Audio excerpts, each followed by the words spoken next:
Welcome to the Empowered You Summit. Unlock the secrets to empowered living and creating the life you've always envisioned. Your hosts, Sherry Cameron and Nicole Mattice, are the dynamic duo behind Empowered You Coaching. As certified master life coaches, soulful event planners, and hosts of The She Shed Show, a PJ party with no bras, no BS, and real talk, they are passionate about helping women find success in every area of life. Their mission? To help women realize their worth, share their gifts, and live a life of joy and purpose. Now, Sherry and Nicole are excited to introduce our next inspirational guest. Let's dive in. Ooh, Kelly Sinclair is in the house. Hello. Hi. Okay, great. I got your bio in front of me. I'm moving all kinds of stuff around my screen. Okay, let's introduce the beauty here. Kelly is a CEO of KS & Co. And she's a podcast host of Entrepreneur School, an education hub for ambitious women who want to start and grow brands. She's an award-winning marketer and brand strategist, a visibility coach, and a girl mom of two, constantly juggling hockey practices and marketing plans. I hear you. She's your fairy brand mother, waving the magic to give you the confidence, guidance, and support you need to attract an audience of ideal buyers and to get to your next level of success. I can't even tell you how excited I am to be here with you. Hi. I am so excited to get to talk to you, Nicole. This is great. It is great. So, let's get started. Tell me a little bit about yourself and why this? Why entrepreneurs? Why women? Why branding? Why marketing? Yeah. So I think Why? that in the end, we came up with a title for this talk called Get Seen, Get Clients, Visibility Without Relying on the Algorithm. And that's because I talk to so many business owners, and your face, who are just getting tired of feeling like we're obligated to be on social media, that it's an actual requirement in order to be successful. We're already getting heck yes from the audience because this is just like a repeat narrative. And I think that there's a lot going on in the marketing space that makes us believe that this is true. And so algorithms are changing all the time. The features of all of these different platforms are changing all the time. You can wake up and not have an audience anymore on any day, social media. And like, how do we even compete with the people who are out there as influencers who are literally already paid before they even show up to post, right? And so my background is actually in public relations and communications, and I have done some form of marketing for companies from Fortune 500s to nonprofits to small businesses in dozens and dozens of different industries, and seen that it's not just about social media. In fact, I actually started working in this field before social media existed. I remember when we had to try and convince companies to get a social media account, and now we've gone so far in the other direction. It's crazy, right? And so it's about creating a customized plan that's going to work for your specific business. I feel like you want to chime in here, Nicole. No, I said crazy is a mild description. I would choose other harsher, probably more inappropriate words, but yeah. Sherry put me with you. She's been telling me all about this. So yeah, okay. Yeah, I mean, like, and chime in if you're watching as well to just like share your current status when it comes to thinking about posting, right? If like you actually are running your marketing and your week as you're waking up going, what do I have to post today? How do I put content out there? How do I get seen in this like big ocean of the internet? Because like on one hand, it seems like a good idea, right? Like it's free. for the most part, to use these platforms. We can create an online presence, and we have the potential to reach anybody, right? Like in theory, like, so all of those things have really supported our belief that we should use social media. We should prioritize it. And like people, I know people who are paying for social media management and content support before they even have a visibility strategy. And that's the concerning part to me, is that your social media is one piece, it's one tactic within a broader umbrella that is visibility. And where I come from, in my stance and my mountain that I will die on, is that you need to come up with a plan that you are going to actually implement because you like the things that are inside of it, and B, are going to work for you and your specific strengths and your schedule. Like, are you a parent who, like me, starts their Uber shift at 3 o'clock in the afternoon and has to be like running around all day, and I just don't have time to focus on just being on social media for the sake of posting? Is that resonating?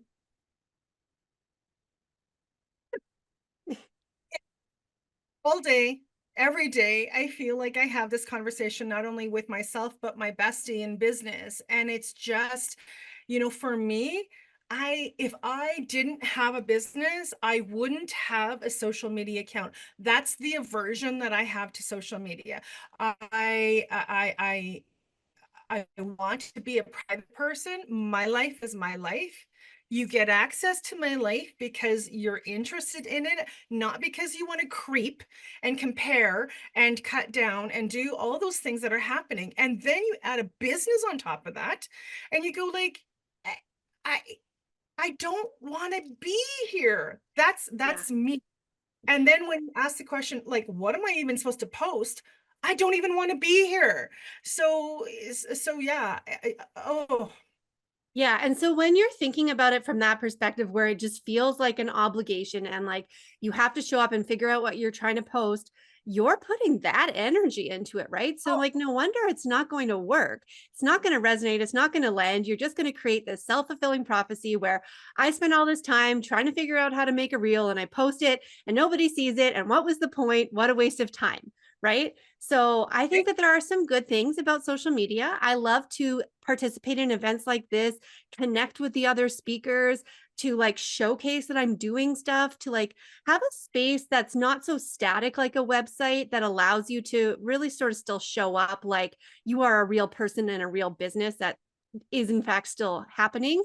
Like, you never know when the last time a website was updated. So, if I meet you in person at an event, we're probably going to connect on Instagram, and then we're going to DM each other and talk and build relationships. And so where I want to take this is that the most important piece around getting more visibility for you and your business is to build relationships. And so that's a matter of finding people, first of all, who you can think of as peers. So instead of that like stressful, I have to go find clients, I have to go find clients, I have to go find clients, where are my clients? Where are the people who are already bringing some of your potential clients together? And where can you create a relationship that will allow you to stand in equality with that person and have that automatic transfer of trust?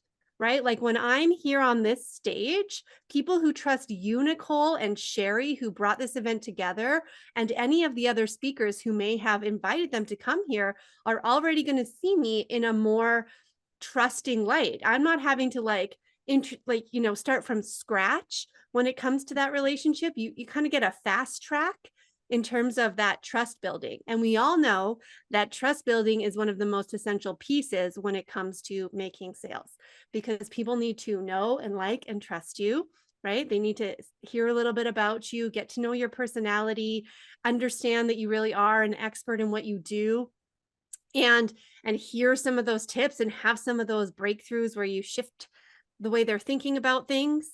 And that's when they're going to come and and actually turn into clients for you. So I really always talk about the importance of relationships. And so when I'm using social media, even it's for relationships.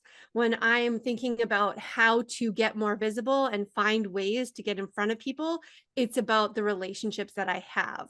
When I'm offering opportunities to people to be on my podcast, which is called Entrepreneur School, then that is because I am giving them a platform and I have a way of showcasing them, and it's around helping them. And that's a relationship building strategy, right? And then I can reach out to people and feel more, confident in my own ask when I'm giving as part of a relationship, instead of even just thinking about like, where do I go to find my clients? And you can apply this to a networking event, right? So say you like going to events, instead of thinking I'm going to this event to see who I can find as clients, can you go to an event and see who you can find as collaborators and see where that goes instead? Because I have countless examples of where I've been to an event or met somebody, and that relationship has just reciprocated into so many things happening. For example, I have a friend, she lives way down in Virginia, so far away from me. And I've actually met her, and she's an email marketing coach. And I've met her in person 3 times. And we have collaborated together on bundles that she's hosted. She's sent people directly to me. She's given me opportunities for podcasts and for speaking. I ended up actually speaking in Nashville because of a recommendation that she was able to give me. So it's about the long-term effects of the relationships that you build. Okay. And so I know you have 2 other points. So when I hear you say that, I get that. Except what comes up for me is, are relationships online even authentic? Do I know who I'm reaching out to? Do I trust that person? Because I don't know if you're like me, but every day I get people reaching out to me for relationships, and I start to have that conversation with them. And then about 3 or 4 messages in, boom, there it is. That's what you want to sell me. And it's like, that's not, and then I block them. Like, I They're don't pitch slapping you. like, no, go off you go. And so that seems to me like a lot of energy and effort. I'm not opposed to putting energy and effort into my business, believe you me. However, I want it to be authentic. I'd much rather talk to somebody like this, where I can see you, I can see what your body language is, I can see when you're turning in, tuning out, that kind of thing. So can you just briefly speak to that? I know that's probably not part of your talk, but it's That's okay. No, I love to hear what's coming up because it's an important place to pause. And that is like, relationship building should be authentic, right? And so you start to create your own boundary and your own understanding of what would make a good partnership. So if you were to go to an online networking event, for example, which there's 100,000 of them, so you could do that like 5 times a day if you wanted to, and you could have all of these coffee chats with people afterwards, right? But how do you refine who you're going to pick? And the first and the one thing that I'll give you for this is like audience alignment. So how do we like really see how we align in terms of who we're both serving? And then you just use your spidey senses for the like, well, is this person like of service? And is that what, is this the kind of person that I would want to hang out with? And so those would be a couple of qualification points before you, start answering like if people are cold messaging me, I don't respond to that either. But an introduction, right, from someone, or if I will reach out to someone when I see them in my inbox because I follow them or whatever, and they send I just asked someone to be on my podcast because she sent something that she had collaborated with 2 of my other mutual friends. I'm like, well, that feels like an invitation for me to be like, this person, that person, you should know me. Right. Okay. Awesome. I like that suggestion. Thank you. Yeah. And so just to carry on with this whole conversation, and I feel like I've already covered 2 points. One is that social media is not a requirement for you to be successful and for you to get visible. So we can shift from that. The second one is that relationships are the core to helping you expand your visibility more quickly. And then the third one is really that visibility needs to become a habit. So this is where the resistance comes in, right? It's like, oh, well, it feels like it would be hard, or I will get more visible when I achieve some sort of goal, or it's like it's a reward for you having already done something. But in fact, it's actually the tool that gets you to where you want to go. So visibility is something that you need to do on a daily basis. And that doesn't mean speaking on a summit every single day or pitching a podcast every single day, but it can be just like the little pieces of putting yourself out there in a way that has some kind of external connection. So that might be that you had a collaboration conversation with somebody about how you can refer business to each other. Like that is grassroots visibility that is so overlooked.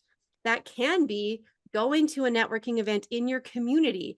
We forget that there's people around us who we could physically socialize with and create relationships with, and that relationship will go further faster as well. Like I've met Sherry in real life, and that is why probably what's been like 5 years almost now that I was invited to speak on this event, because we started that relationship a long time ago, and we've had a lot of crossing over and staying connected for all of this time, and that's how it continues to blossom. So the challenge that I made for myself and that I now support clients through was to take a visibility tour. Essentially, every single day, have something that you do that somebody else knows about.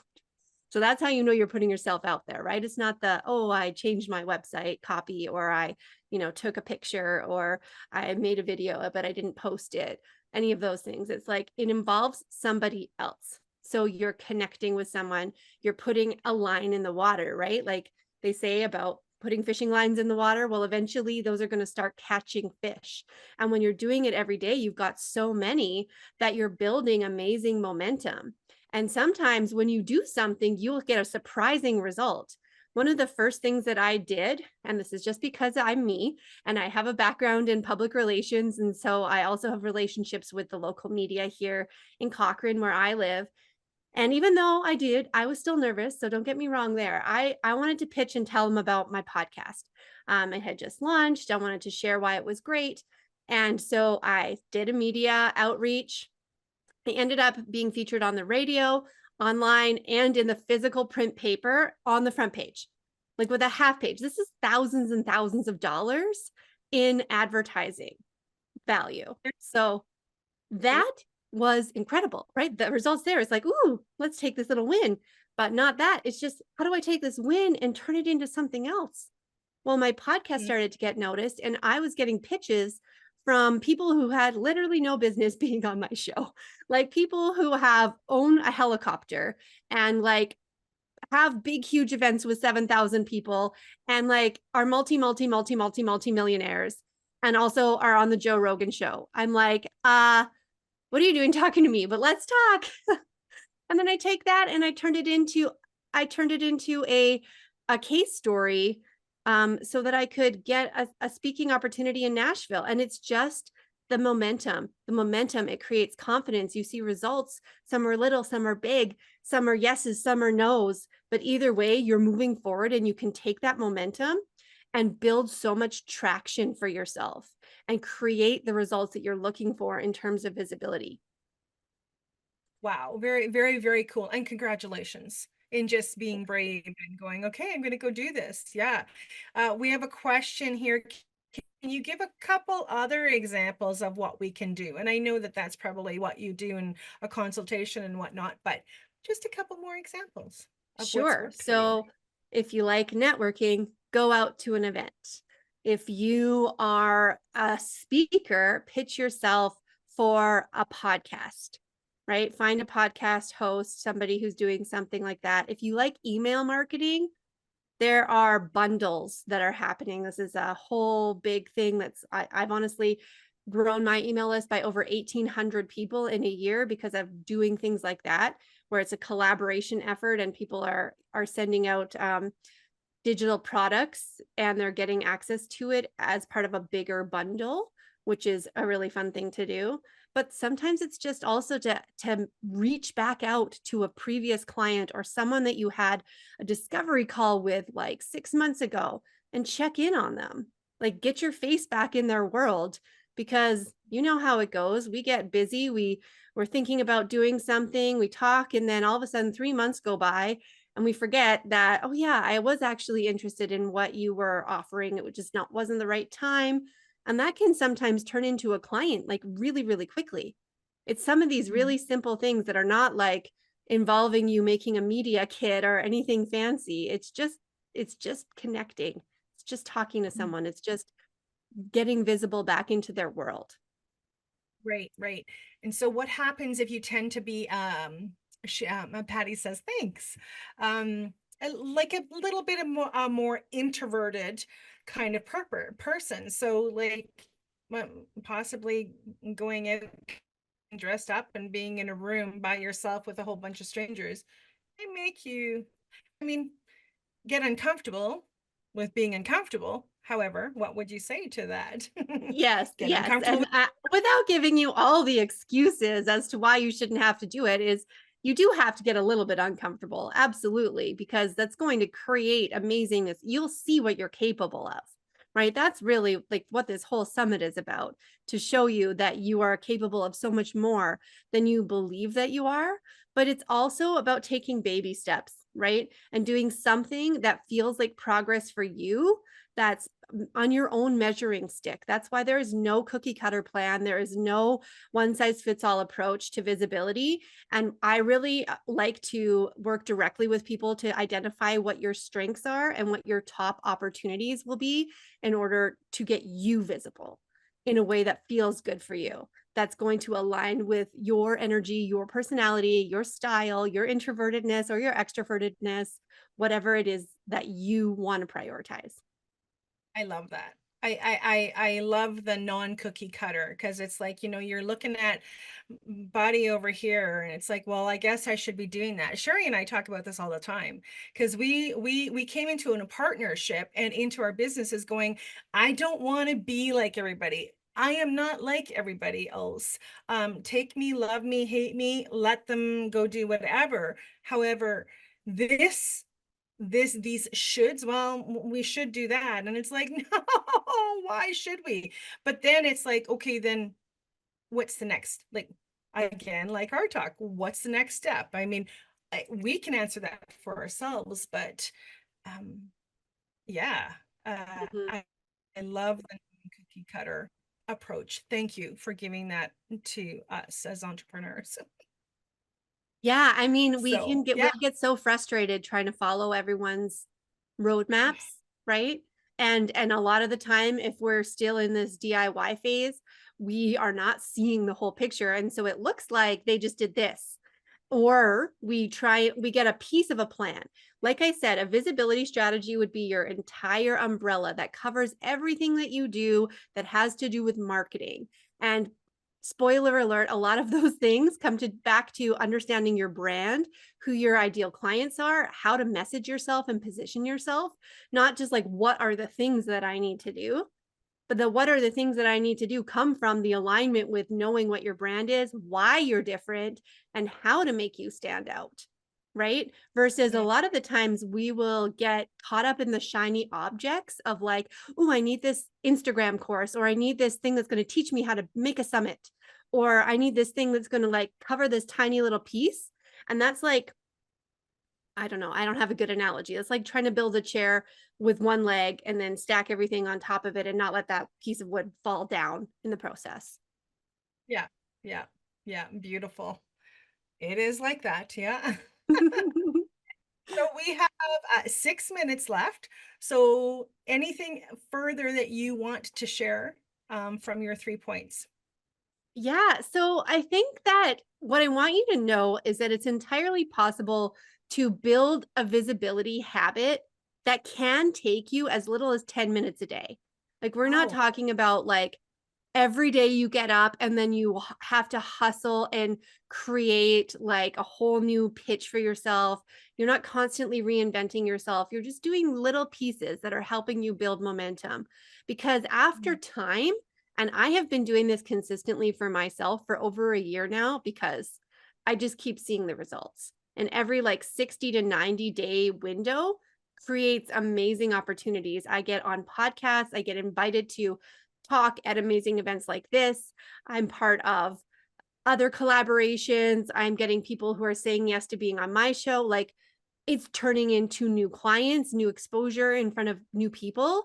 And it's all a matter of just like keeping that wheel in motion, right? So you can build it and it doesn't have to be overwhelming.